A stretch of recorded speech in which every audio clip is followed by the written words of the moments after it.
by Kai Ling as the first item, this time on Thresh, mainly for that pushing power, I believe.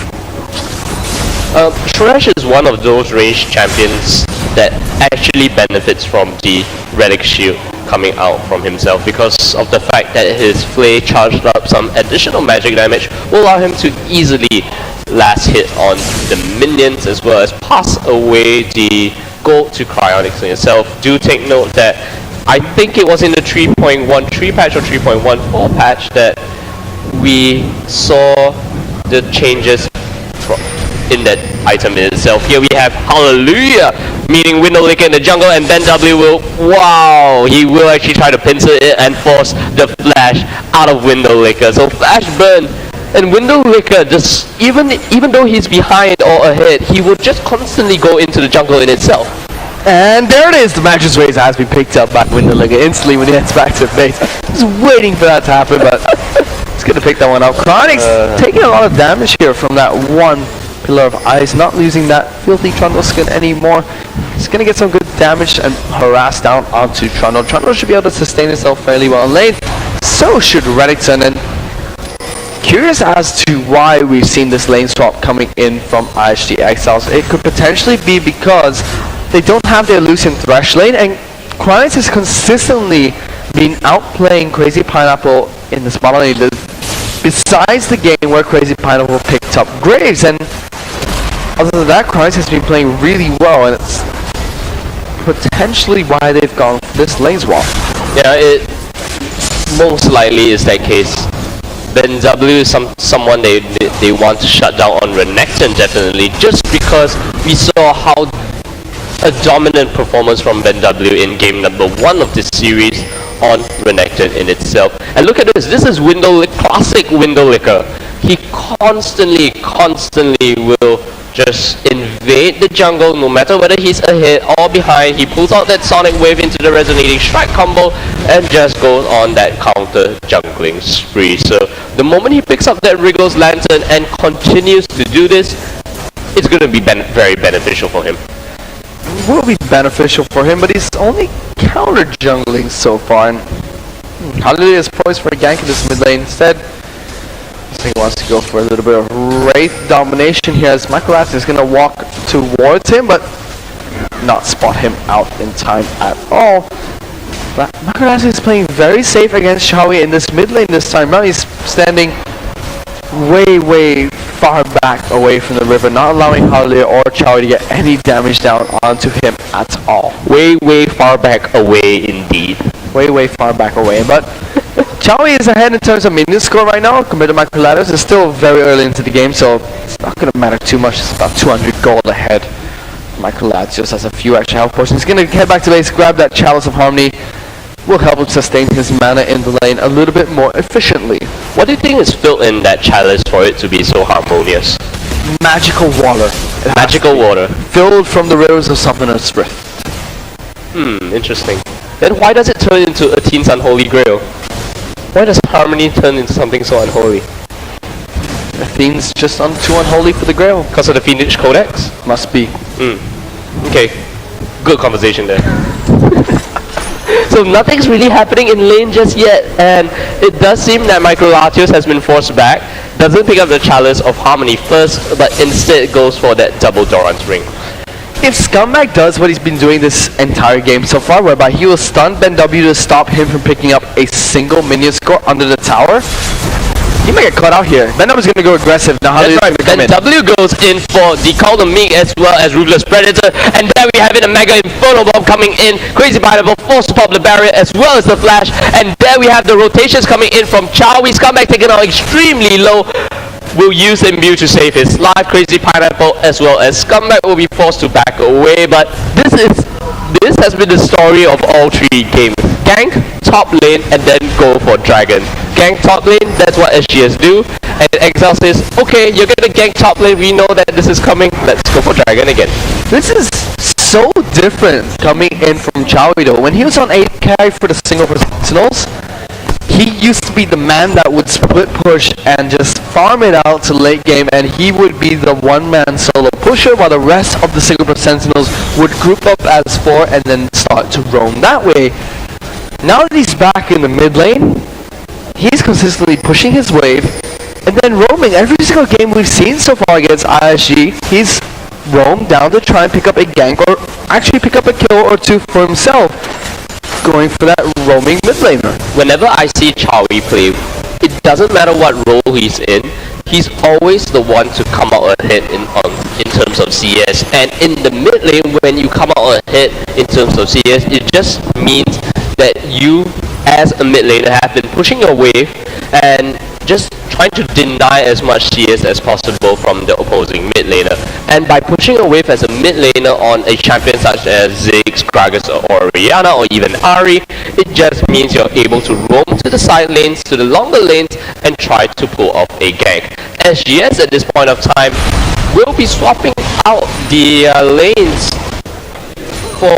and it does seem that what Exiles wanted to do was to put the dual lane up against the dual lane, and SGS says, nope, we like this 1v2 lane and it's benefiting us a lot.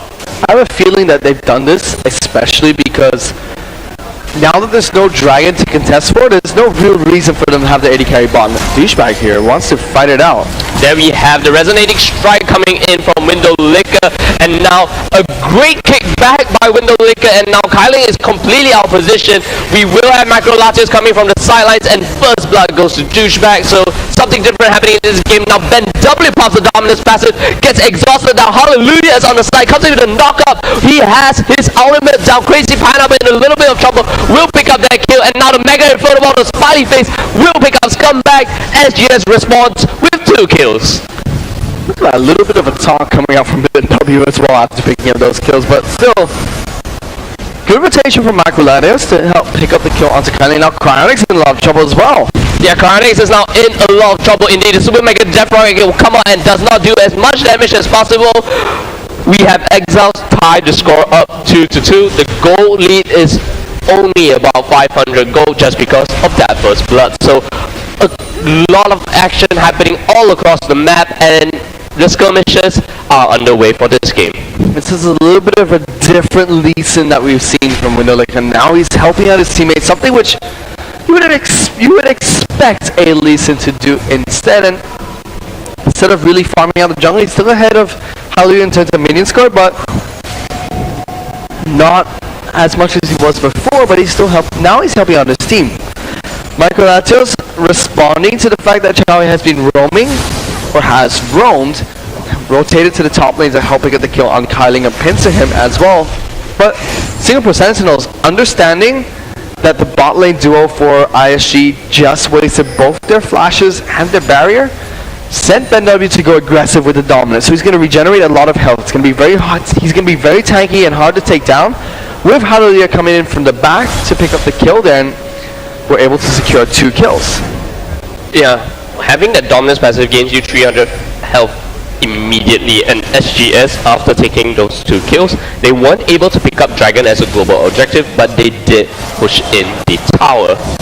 This is the first game between these 2 teams as well. One of the first games in the Legends Circuit Finals, as to be precise actually, where Cryonics is losing in terms of minion score significantly to the opposition's AD carry. He's 70-91 compared to Crazy Pineapple right now. And that could be attributed to the fact that he actually died. We may see some action coming onto Window Liquor. The bouncing bomb as well as the lockup combo will miss, but Kyling may decide to actually go over the wall for this one. Doesn't seem like he wants to waste his flash onto that one. Ben W here doing an extremely good job of holding his ground against Crazy Pineapple as well as Scumbag. I like to point out as well, not only is the CS difference between Crazy Pineapple and Cryonics the first time it has happened in this game with Crazy Pineapple taking a lead, but it's also the first time in the series that Exiles have taken first blood. Sure is, and right now, Douchebag and Window Liquor look to go aggressive as they're going to get the death sentence down. Yeah, there we have the box being popped onto Window Liquor. Hallelujah jumps in with the Cataclysm. The Super Mega Death Rocket will miss. Microlatios does not hit the Champa, has a Spirit Watch to get Hallelujah down the last tick of Ignite will be able to allow him to pick up that kill. Microlagio is now extremely happy with 1-0 and 1, but here in the bot lane, he actually has Scumbag being forced to flash away. Crazy Pineapple just juking out that bouncing bombs. Cryonics as well as Kyling may decide to go in, but Window Licker is still waiting in the wings. Let's take a look at what's happening here. Douchebag pops the frozen ice thing here and decide to go in onto that one. Jeez, I nearly forgot what that skill is called. That's right, it's the frozen domain. Frozen ice thing was then popped by that Trundler. That's forever going to be called the frozen ice thing now in the Green Premier League. If we ever see ISG, which will be joining the Green Premier League. Jeez. Use that ability.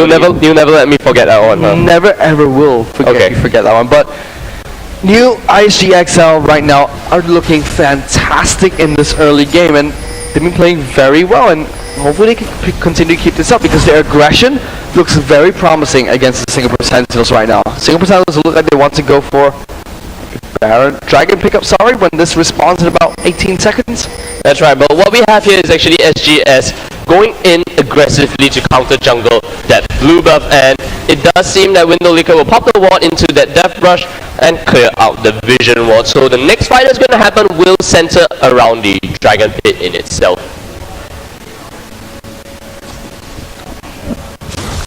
That's just how they're going to take away this ward. We saw this pink ward here in the first game. Was there for about a good 25 minutes. I don't even think it ever got destroyed by Exile, so Supercells might recognize that and put it there once again. Supercells should be able to pick up this Tower of East. It's only 1,000 gold difference between the two teams, so both teams could still team fight relatively fairly, and would still rely on their basic champion skill set and mechanics to outplay each other instead of using item differences and gold gap to brute force their way through team fights instead, which we have been seeing from both teams. Whenever they are ahead, they try to use that brute force to their advantage instead. Was going to be finally actually that war got taken down pretty fast, but still that ward has been known to be a sneaky ward in this best of 5 between these two teams. I'd like to point out something. SGS has a 2-turret lead ahead of Exiles, but are still about 500 gold behind, and the item threshold has just been hit by both Renekton as well as Ziggs on the side of SGS. Both BenW and Chowie have already picked up their first major item. On the side of Douchebag though, he decides to go in for that Sunsfire Cape instead of the Blade of the Ruined King this game. So a slightly different item build coming out from himself in this game. Microlatios is sitting on the needlessly large rod, has only 600 gold, won't be picking up any sort of major item building out of that rod soon. And it does seem that SGS has that very, very slight item advantage coming into the game. The AD carries have yet to pick up their first items just yet, first major items. And it does seem that SGS, if they fight it out, will have that ever slight advantage, because the moment you upgrade your item into a core item itself, it gives you that much more stats for its gold cost. It sure does, and this time Douchebag taking a different approach. He's gone for that Sunfire Cape instead of the Blade of the Ruined King we saw the last time he picked up Trundle in this best of 5 series, and kind of like this a bit more. It doesn't give him that sustain he really wanted, but helps him wave clear a bit more, deal sustained DPS, and just be overall a bit more tanky. It will be harder for Cryonics to outduel him this time round. Husky is sticking with the same item build though. He's gonna go for that Spirit of the Ancient Golem, and he has that Bronze Blade once again.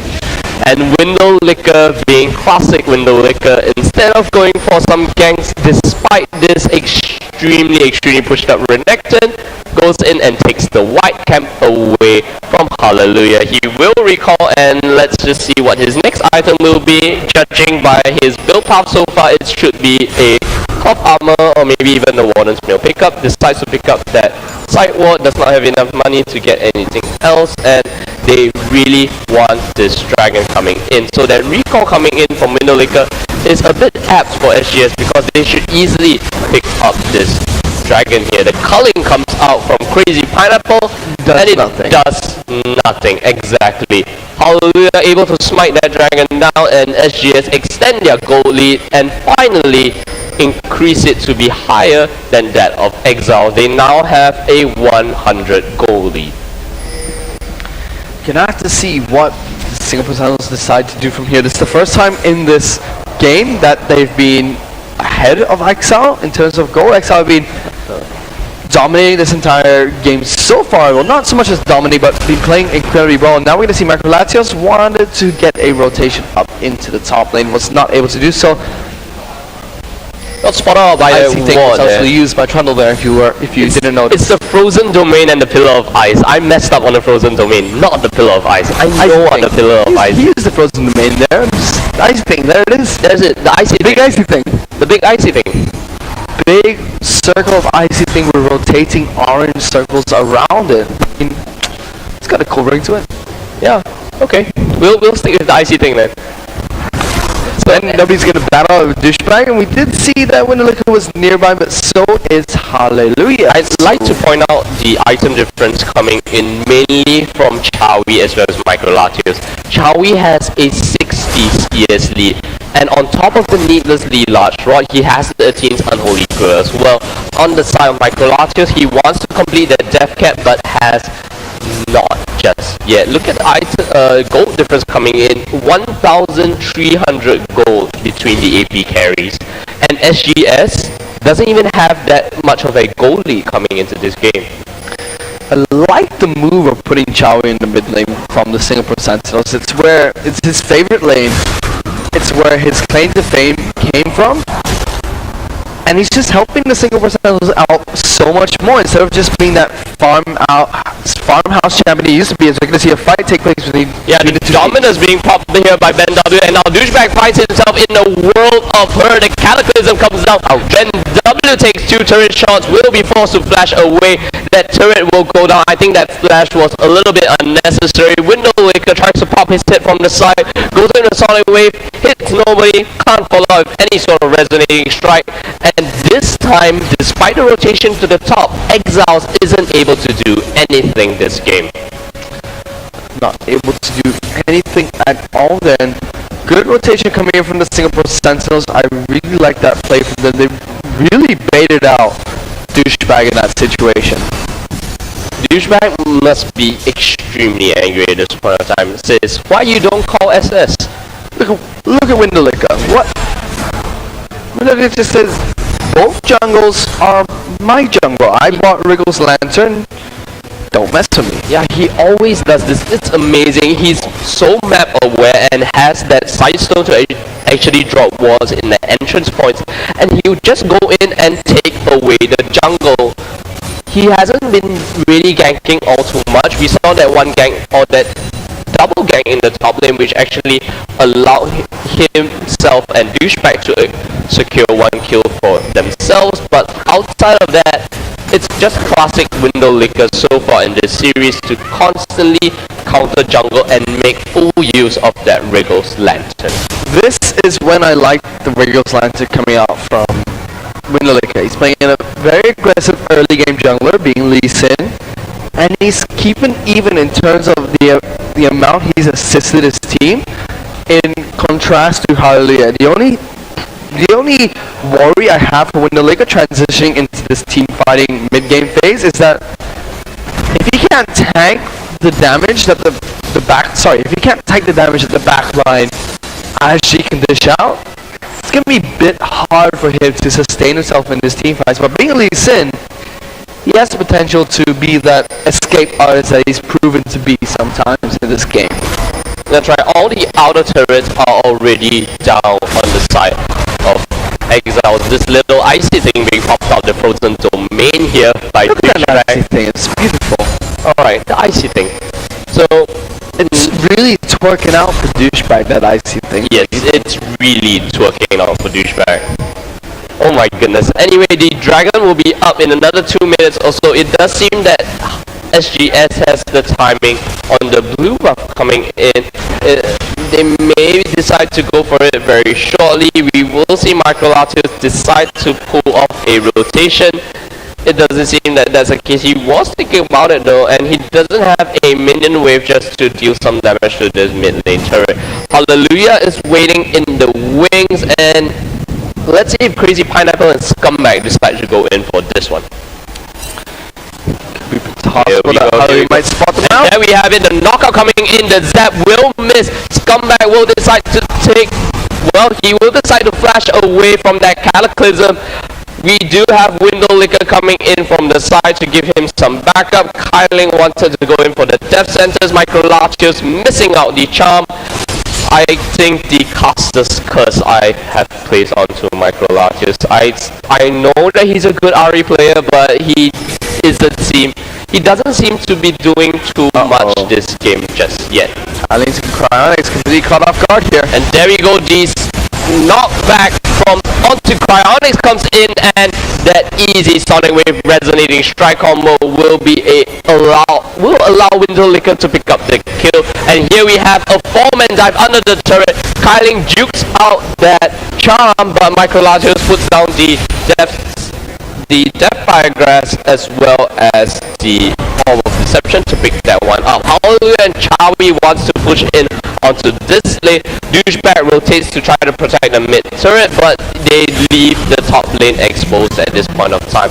They do manage to take down the bot turret though, so they do get their first turret of the game. Now Chawi in a bit of trouble, throws out the explosive. In my view, the resonating strike will hit onto Microlatius.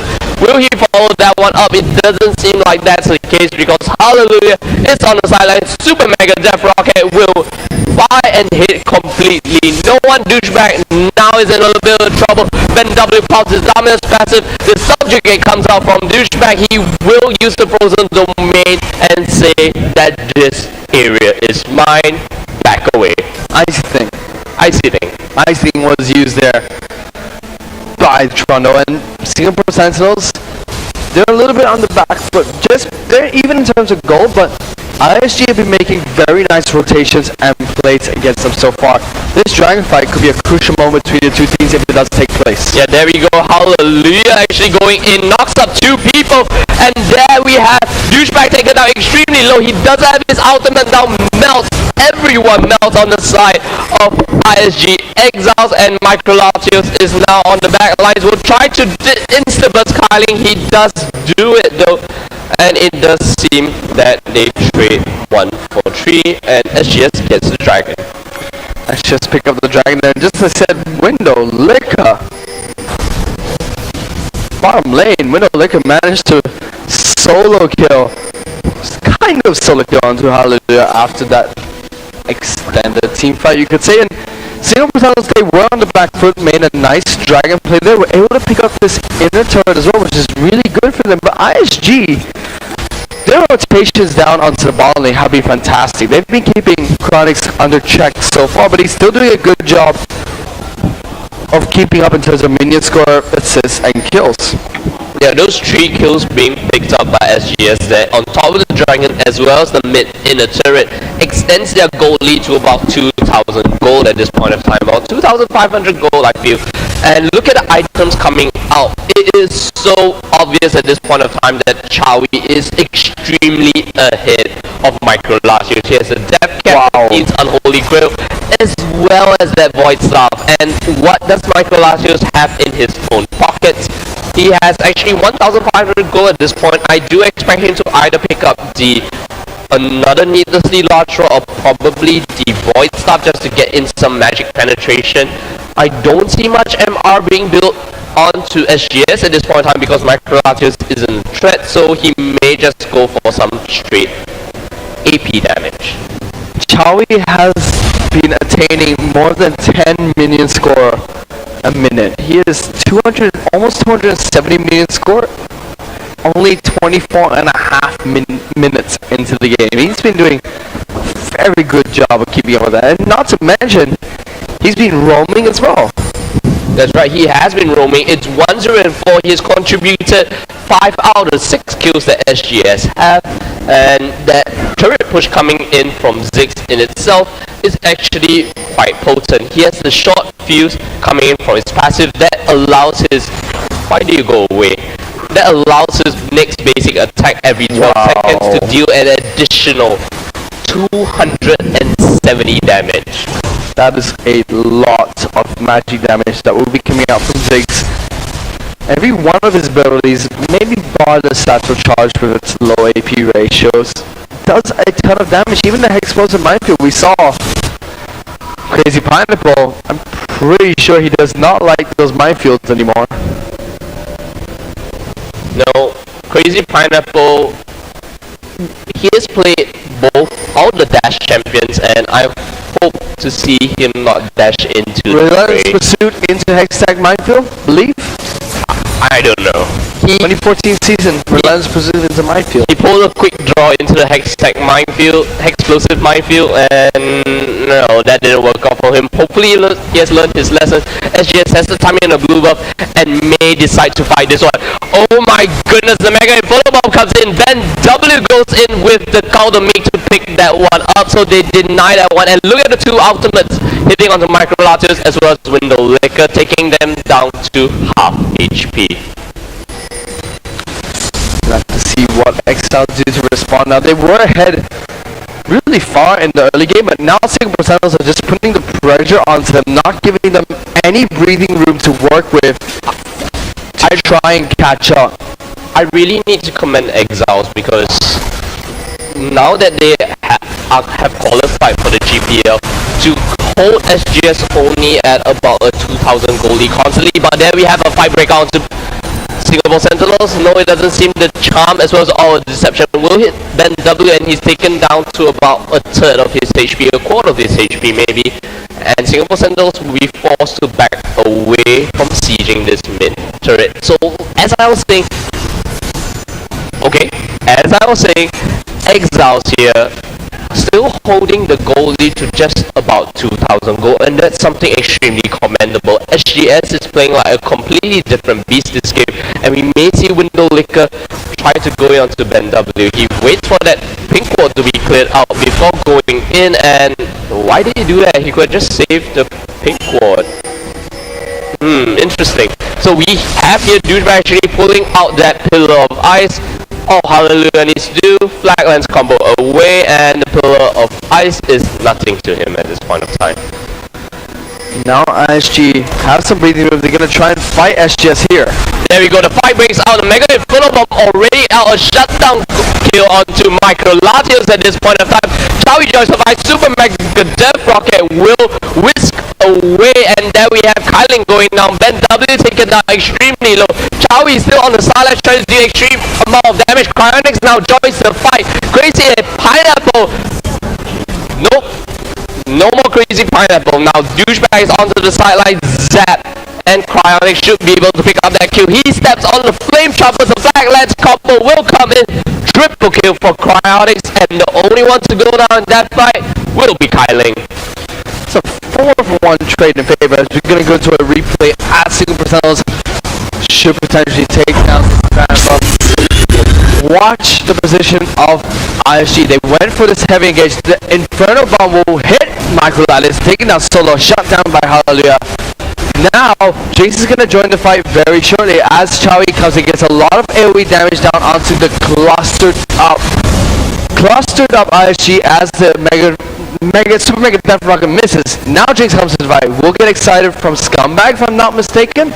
So he will come around here, pick up the first kill onto Scumbag. There's Carnage. We'll pick up the first kill, get excited. We'll take down the rest of the members and then chase onto Douchebag with a nice zap into the Chambers to lock him down and pick him up as well. So I wanted to make a play. They were trying to corner SGS and think that, well, they haven't gone back to base. We have a chance to fight them here, but Singapore Sentinels rotated and reacted well to that. It would have been even more devastating if the Mega Inferno Bomb hit more people and the Super Mega Death Rocket connected as well, because they were all fairly low after a few minutes of that fight. I really think I owe Exiles an apology because I praised Micro Latios and he didn't do well this game, and I was just saying just before that fight, I have to commend Exiles for holding Singapore Sentinels only at the 2,000 goal lead. And look at the gold lead now. To be fair though, Exile have been very close in all their games against the Singapore Sentinels. they have. Even this game itself was not over at all for Exiles. They still are 100% in this game. As you see, the smiley face will just hurt Douchebag a little bit, but Exiles in the group stages are 1-1 with the Singapore Sentinels, and the 3 matches so far really show why. Window Lick is getting caught out a little bit. Yeah, the Cataclysm comes in. Window Licker will kick Hallelujah away, and that death sentence through the minions. Chowie gets a shutdown goal onto Window Licker. Window Licker finally goes down, and it seems that this game may be over very shortly. They will pick up the first inhibitor of this game. The Culling comes out. Kyling decides to body block it completely, and what we have here is a charm landing onto Hallelujah. They will not follow it up at this point in time. The stature charge will force them to go away and say back off. SGS will now rotate to probably pick up another outer turret. Look at that one satchel charge. How much did he do to Crazy Pineapple? That was A lot of damage. that was a lot of damage. Look at the amount of items that Chowie has at this point of time. He's 2-0-8. And so is Ben W. He has nearly completed Spirit Visage. He has a bunch of gold. Oh my goodness. Kyling Head sitting on 2,000 gold this game. And Look at Megalatius! Oh. Die. Unfortunate there. I thought he would go down to the Mega Inferno Bomb there. the last charge of that Spirit Rush did allow him to escape the Mega Inferno Bomb. Douchebag taking out extremely low. Now Bionics just tanking up this turret. This turret will go down, and a great death sentence going on to Window Licker. The Window Licker will fall this game. 5 members now in the middle of the base. Ben W taking it all up. Everyone on the side of Exile taking out extremely low. The AoE damage coming out from Cryonics just picks up the kill onto Douchebag as well. And wow, the knockup coming out of Micrologist on top of the death sentence, just killing them completely. Crazy Pineapple will go down to the bouncing bomb, and it seems that SGS will take this game. In spectacular style as well, just non-stop action. Now Scumbag is going to go, oh, Pink Tarek wasn't manly enough and not enough gems to distribute to the rest of the Singapore Sentinels as SGS just freight train their way through the final game 3 of that best of 5. I know you want to say something. They have broken the curse. They have broken their curse. They definitely have broken their curse. For those of you that don't know, the Singapore Sentinels are cursed in the sense whereby every major tournament they've gone to so far, It's always a double event bracket. double event tournament they've gone to, they will win spectacularly through the winners bracket, and the team they knock out first will then come from behind and take them 2-0 out in the finals. And this time, they've come from the loser bracket and swept the best of 5 3-0. It was a fantastic performance of ISG as well there. They kept all 3 games incredibly close, and very unfortunate for them to be losing to the Singapore Sentinels, but the Singapore Sentinels played fantastically and they deserve to win the Legend Circuit's Grand Finals. I like to focus on that last team fight a little bit before we hand over to the analyst desk, because what happened there was that Exiles was on their game completely. They tried to pick out SGS in that choke point in the blue buff side itself, but they weren't able to start the fight in time. SGS just responded instantly in that fight and just destroyed, because we saw Chowie as well as Cryonics quite some ways off. So Exiles had a 5v3 fight they could have win, but instead they lost it, and that kind of gave SGS the lead to snowball the game. And I have to comment on Kyling's performance on Thresh, because the whole series he played Thresh really well and he landed some crazy death sentences there. And I was talking to Hallelujah recently about it. He said, oh, Kyling will land 100% of death sentence. We always trust it, but his flays will only hit 25% of the time. So kind of makes up for hitting all those death sentences if you're going to miss some of your flays. I've heard that joke already. So yes, great performance by SGS, great performance by Exiles. We have our TLC winner coming in for the summer split in itself. So now let's kind of hand over to the analysts to break it down. So Chris and J Storm, it's your turn to shine. Alright, thank you guys, and it is like what Wolf mentioned, it's Chris and J-Storm once more. And first off, congratulations to Singapore Sentinels for being the retaining champions for the Legend Circuit summer season. So that's 2 titles for them in a row. And in game number 3, once again, we do see a very close matchup, but what eventually happened, J-Storm? So what we saw down there was actually Singapore Sentinels just coming here in the team fights and picking the right fights at the right times. We actually I'll just call it the Super Mega Inferno Death Rocket Bomb in this case. The combination of those 2 global ultimates came in, and because of that, and the global presence of those 2 ultimates let them compensate for whatever rotations that Exiles were getting over the Singapore Sentinels team. Right, and I guess in the sense as well, Singapore Sentinels, they did step up their game and they adapted really, really well to what happened in game number 1, because for the most part, what happened for game number 1, especially on Exile's part, was that they did send